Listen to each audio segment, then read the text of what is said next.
असलेल्या योजनेच्या संदर्भात केलेल्या त्रुटीबद्दल आंदोलन केलेलं आहे। मी आजही सांगतो सरकारला, पांडुरंगाच्या दारात आहोत आम्ही। आंदोलन श्रेयवादाचं नाही। काही लोक वेगवेगळ्या प्रकारची भाषा करतात। आंदोलन सरकारच्या असलेल्या नियमावलीच्या अटी शर्तीच्या विरोधात आहे। कर्जमाफी आपण दिली, या कर्जमाफीचा फायदा हा किती टक्के शेतकऱ्यांना होतोय ते काल आपल्याला बघितलं असेल। शेतकरी संघटनेचे नेते, चळवळीचे नेते नवले साहेबांनी डिटेलमध्ये दिलेला आहे। माझ्या माहितीप्रमाणे लाडक्या बहीण योजनेसारखे 85 लाख लाभार्थी महिलेला भगिनींना आमच्या वगळलं गेलं।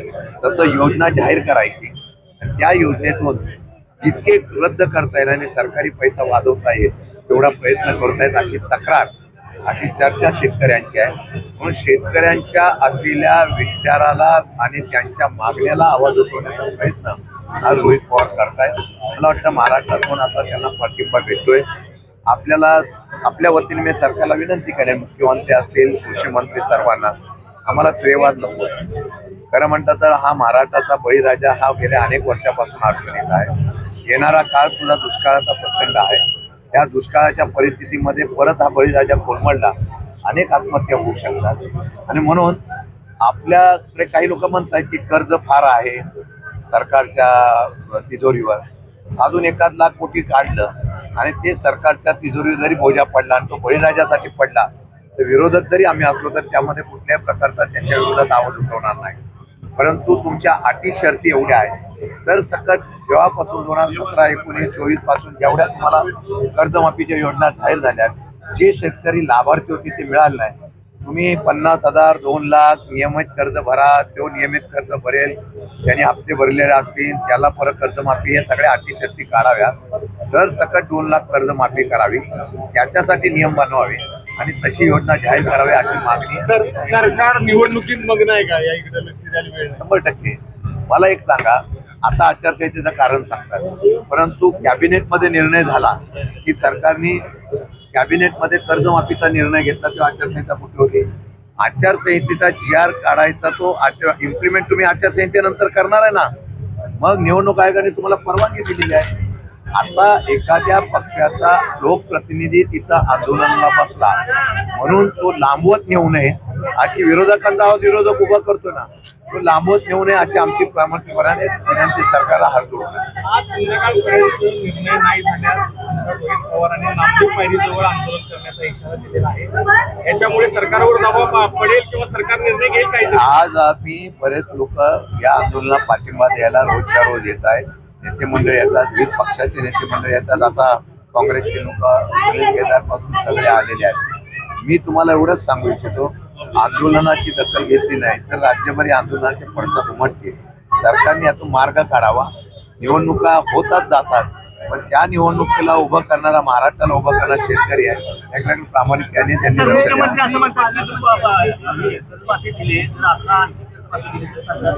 अर्थव्यवस्था बिघडेल, बँका बुडतील आणि आणीबाणी निर्माण योजना तुम्ही जाहीर केली ना, तुम्ही तर सरकारला ज्या वतीने कर्जमाफी जाहीर केली त्या बाबतीमध्ये जे निकषात बसत नाही त्यांना फक्त द्या एवढंच सांगितलेलं आहे। तुमच्या नियम अटी शेतकरी फक्त कमी करा, एवढ्या शिथिल करा आणि 2 लाख रुपये द्यायचे फार तुम्ही देतात ना, आणि नियमित भरणार 50,000 देतात, फक्त 3 लाख वाढून द्यायचे। त्यामुळे किती बुडून बसणार बँका आणि संस्था? तुम्ही सांगा की ही दिल्यानंतर परत कर्जमाफी देणार नाही, मग तुम्हाला तो बर्डन येणार नाही। भाजपचे मंत्री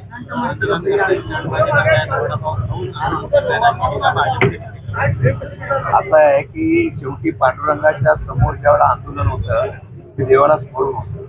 ठीक आहे, आता टीका करणारे टीका करतात, वडापाव खाऊन आंदोलन करतात, त्यांची ती सवय असते। ते ज्या वेळेला आंदोलन करत होते त्यांचा तो अनुभव त्यांनी सांगितला असेल। मला सांगा, मुख्यमंत्र्यांची वगैरे पक्षाच्या वतीने काय बोलणं झालंय का तुमचं? आणि राष्ट्रवादी शरद पवार पक्ष कुठे महाराष्ट्रात सर्वत्र आंदोलन कधी रस्त्यावर? असं आहे की तिसरा दिवस आताची आहे, चर्चा वरिष्ठ पातळीवर आम्ही करतो आहोत। आज आम्ही मुख्यमंत्री वगैरे बाकीच्यांशी सर्वांशी चर्चा करतो। मुख्यमंत्री सकारात्मक होते अशा प्रकारची चर्चा करण्याचा प्रयत्न मी करेल। काल पवारसाहेबांची चर्चा झाली, त्यांनी वरिष्ठ पातळीवर हे केल्यानंतर जर त्या ठिकाणी आंदोलनाचं व्याप्ती वाढत गेली, जर दिवस वाढत गेले तर राष्ट्रवादी असलेल्या योजनेच्या संदर्भात केलेल्या त्रुटीबद्दल आंदोलन केलेलं आहे. मी आजही सांगतो सरकारला, पांडुरंगाच्या दारात आहोत आम्ही. आंदोलन श्रेयवादाचं नाही. काही लोक वेगवेगळ्या प्रकारची भाषा करतात. आंदोलन सरकारच्या असलेल्या नियमावलीच्या अटी शर्तीच्या विरोधात आहे. कर्जमाफी आपण दिली, या कर्जमाफीचा फायदा हा किती टक्के शेतकऱ्यांना होतोय ते काल आपल्याला बघितलं असेल. शेतकरी संघटनेचे नेते, चळवळीचे नेते नवले साहेबांनी डिटेलमध्ये दिलेला आहे. माझ्या माहितीप्रमाणे लाडक्या बहीण योजनेसारखे 85 लाख लाभार्थी महिलेला भगिनींना आमच्या वगळलं गेलं. तसं योजना जाहीर करायची, त्या योजनेतून जितके रद्द करता येईल आणि सरकारी पैसा वाजवता येईल तेवढा प्रयत्न करतायत अशी तक्रार, अशी चर्चा शेतकऱ्यांची आहे. म्हणून शेतकऱ्यांच्या असलेल्या विचाराला आणि त्यांच्या मागण्याला आवाज उठवण्याचा प्रयत्न आज रोहित पवार करतायत. मला वाटतं महाराष्ट्रातून आता त्यांना पाठिंबा भेटतोय. आपल्या वतीने मी सरकारला विनंती करेन, मुख्यमंत्री असतील, कृषी मंत्री, सर्वांना, आम्हाला श्रेयवाद नको आहे. खरं म्हणतात तर हा महाराष्ट्राचा बळीराजा हा गेल्या अनेक वर्षापासून अडचणीत आहे. येणारा काळ सुद्धा दुष्काळाचा प्रचंड आहे. त्या दुष्काळाच्या परिस्थितीमध्ये परत हा बळीराजा कोलमडला, अनेक आत्महत्या होऊ शकतात. आणि म्हणून आपल्याकडे काही लोक म्हणतात की कर्ज फार आहे सरकारच्या तिजोरीवर. अजून 1 लाख कोटी काढलं आणि ते सरकारच्या तिजोरीवर जरी बोजा पडला आणि तो बळीराजासाठी पडला तर विरोधक जरी आम्ही असलो तर त्यामध्ये कुठल्याही प्रकारचा त्यांच्या विरोधात आवाज उठवणार नाही. परंतु तुमच्या अटी शर्ती एवढ्या आहेत. सरसकट जेव्हापासून 2017, 19, 24 पासून जेवढ्या तुम्हाला कर्जमाफीच्या योजना जाहीर झाल्या, जे शेतकरी लाभार्थी होते ते मिळाले नाही. तुम्ही 50,000, 2 लाख नियमित कर्ज भरा, तो नियमित कर्ज भरेल, त्यांनी हप्ते भरलेले असतील त्याला परत कर्जमाफी, हे सगळ्या अटी शर्ती काढाव्या. सरसकट 2 लाख कर्जमाफी करावी, त्याच्यासाठी नियम बनवावे आणि तशी योजना जाहीर करावी अशी मागणी. सरकार निवडणुकीत मग्न आहे का, या इकडे लक्ष द्यायला वेळ नाही? 100%. मला एक सांगा, आता आचारसंहितेचं कारण सांगतात, परंतु कॅबिनेटमध्ये निर्णय झाला की सरकारने कॅबिनेटमध्ये कर्जमाफीचा निर्णय घेतला तेव्हा आचारसंहिता कुठे होती? आचारसंहितेचा GR काढायचा, तो इम्प्लिमेंट तुम्ही आचारसंहितेनंतर करणार आहे ना. मग निवडणूक आयोगाने तुम्हाला परवानगी दिलेली आहे.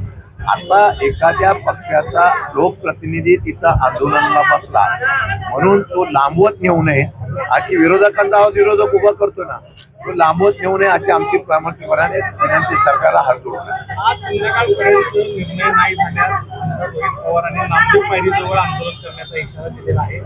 याच्यामुळे सरकारवर दबाव पडेल किंवा सरकार निर्णय घेईल काय? आज आम्ही बरेच लोक या आंदोलनाला पाठिंबा द्यायला रोजच्या रोज येत आहेत. नेते मंडळी येतात, विविध पक्षाचे नेते मंडळी येतात. आता काँग्रेसचे लोक पासून सगळे आलेले आहेत. मी तुम्हाला एवढंच सांगू इच्छितो, आंदोलनाची दखल घेतली नाही तर राज्यभर या आंदोलनाचे पडसाद उमटतील. सरकारने यातून मार्ग काढावा. निवडणुका होतात जातात, पण त्या निवडणुकीला उभं करणारा, महाराष्ट्राला उभं करणारा शेतकरी आहे, त्याकडे प्रामाणिकपणे त्यांनी लक्ष द्यावं. मुख्यमंत्री असं म्हणतात की कर्जमाफी दिली तर आता सरकारची अर्थव्यवस्था बिघडेल, बँका बुडतील आणि आणीबाणी निर्माण होईल. योजना तुम्ही जाहीर केली ना. तुम्ही जर सरकारला ज्या वतीने कर्जमाफी जाहीर केली त्या बाबतीमध्ये जे निकषात बसत नाही त्यांना फक्त द्या एवढंच सांगितलेलं आहे. तुमच्या नियम अटी शेतकरी फक्त कमी करा, एवढ्या शिथिल करा आणि 2 लाख रुपये द्यायचे.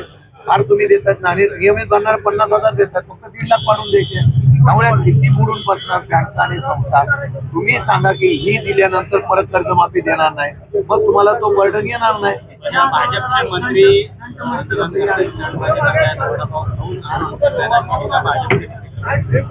असं आहे की शेवटी पांडुरंगाच्या समोर ज्यावेळेला आंदोलन होतं ते देवाला स्मरून होतं. ठीक आहे, आता टीका करणारे टीका करतात, वडापाव खाऊन आंदोलन करतात, त्यांची ती सवय असते. ते ज्या वेळेला आंदोलन करत होते त्यांचा तो अनुभव त्यांनी सांगितला असेल. मला सांगा, मुख्यमंत्र्यांची वगैरे पक्षाच्या वतीने काय बोलणं झालंय का तुमचं? आणि राष्ट्रवादी शरद पवार पक्ष कुठे महाराष्ट्रात सर्वत्र आंदोलन कधी रस्त्यावर? असं आहे की दुसरा तिसरा दिवस आताशी आहे. चर्चा वरिष्ठ पातळीवर आम्ही करतो आहोत. आज आम्ही मुख्यमंत्री वगैरे बाकीच्यांशी सर्वांशी चर्चा करतो. मुख्यमंत्री सकारात्मक होते अशा प्रकारची चर्चा करण्याचा प्रयत्न मी करेल. काल पवारसाहेबांची चर्चा झाली, त्यांनी वरिष्ठ पातळीवर चर्चा झाली. ते केल्यानंतर जर त्या ठिकाणी आंदोलनाचं व्याप्ती वाढत गेली, जर दिवस वाढत गेले तर राष्ट्रवादी